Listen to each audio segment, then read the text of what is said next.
പിന്നെ മാധവിക്കുട്ടിനെല്ലാം മനസ്സിലാകണമെങ്കിൽ 1000 RB ബാബുമാർ ജനിച്ചാലും മനസ്സിലാവില്ല. അതൊരു വേറൊരു സാധനമാണ്. അവർ ഇസ്ലാം സ്വീകരിച്ചതിന് ശേഷം വളരെ അടുത്ത് അവരുമായി ബന്ധപ്പെട്ടിരുന്ന ഒരാളാണ് ഞാൻ. അതിനു മുമ്പ് അവരുമായിട്ടുള്ള ബന്ധം അവരുടെ പുസ്തകങ്ങളിലുള്ള ബന്ധം മാത്രമായിരുന്നു.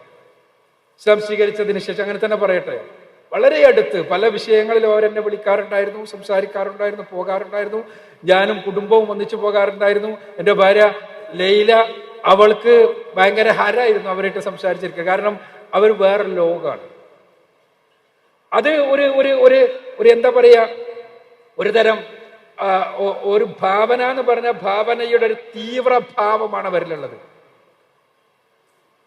അവര് പറഞ്ഞതിലെ ഭാഗങ്ങളെ ഇങ്ങനെ അടർത്തിയെടുത്തതാക്കി അവരുടെ കാമുകനെ തരികയാണ് ഇപ്പൊ പലരും.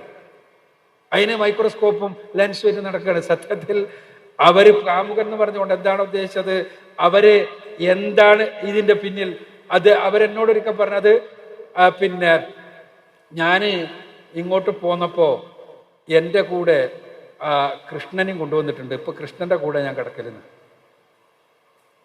അവരെ പുസ്തകങ്ങളിലൂടെ, അവരുടെ പിന്നെ കമലാദാസ് എന്ന പേരിൽ അവരെഴുതിയിരുന്ന ഇംഗ്ലീഷ് കവിതകളിലൂടെ കടന്നു വരുന്ന ഒരാൾക്ക് അവരാ പറഞ്ഞ മനസ്സിലാകും.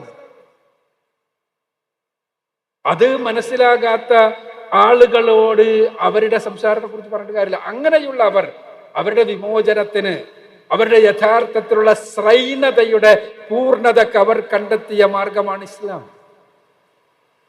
അതായിരുന്നു അത് അവരുടെ ഇസ്ലാം സ്വീകരണത്തിന്റെ ബേസ്. അവരെ അറിയാവുന്ന അവരുടെ മക്കൾ പറയുന്നു, അന്നല്ല മക്കൾ പറയണതൊന്നും പ്രശ്നമല്ല. മക്കൾ പറയുന്നതാണ് നിങ്ങൾ പറഞ്ഞ സംഗതി. ചെറുപ്പത്തിൽ അവർ ദത്തെടുത്ത് വളർത്തിയ കുട്ടികളിൽ തന്നെ ഇസ്ലാമിന്റെ മധുരം അവർക്ക് ലഭിക്കാൻ തുടങ്ങിയിട്ടുണ്ട്. പക്ഷേ വലുപ്പത്തിൽ അവർക്ക് അവരുടെ സംസാരങ്ങളിൽ, അവരുടെ പെരുമാറ്റങ്ങളിൽ, അവരുടെ വർത്തമാനങ്ങളിൽ, അവരുടെ വസ്ത്രധാരണത്തിൽ എല്ലാം ഈ സമൂഹത്തിലെ സ്ത്രൈണതയെ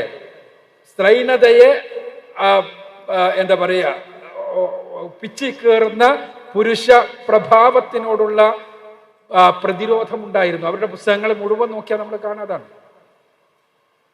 ചിലപ്പോൾ എൻ്റെ കഥ തന്നെ പുസ്തകം വായിച്ചിട്ട് ഇത് പുസ്തകമാണെന്ന് ചോദിച്ച ആളുകളുണ്ട്. ആ നിലവാരമാണ് ബാബുവിന്റെ നിലവാരം. ആ പുസ്തകത്തെ വരികൾക്കിടയിലൂടെ അല്ലെങ്കിൽ വരികളിലൂടെ വായിച്ചാൽ ഒരു വൃത്തിയുടെ പുസ്തകമാണെന്നാ തോന്നുള്ളൂ. ഇനി ഒരു കാര്യം കൂടി ഞാൻ പറയട്ടെ.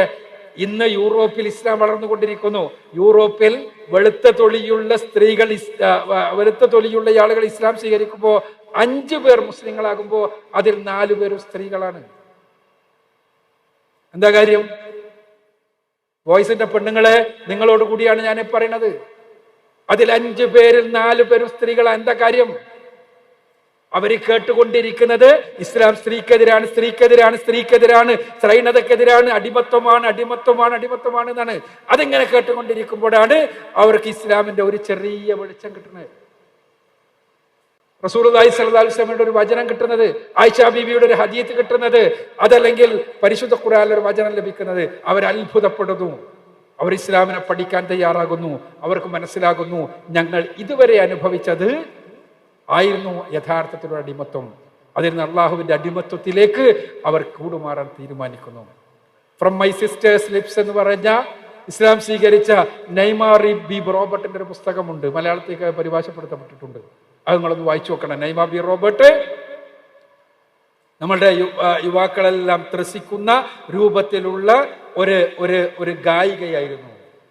ആ ഗായിക ഇസ്ലാം സ്വീകരിച്ചത് ഇതേപോലെ ഒരു വചനത്തിനെ കുറിച്ച് പഠിച്ചുകൊണ്ടാണ്. അങ്ങനെ അവരെ പോലെ ഇസ്ലാം സ്വീകരിച്ച കുറെ ആളുകളെ കുറിച്ച് പറയുന്ന പുസ്തകമാണ് ഫ്രം മൈ സിസ്റ്റേഴ്സ് ലിപ്സ്. ഞാൻ സൂചിപ്പിക്കുന്നത് ഇവിടെയാണ് നമ്മുടെ ഉത്തരവാദിത്വം സ്ഥിതി ചെയ്യുന്നത്.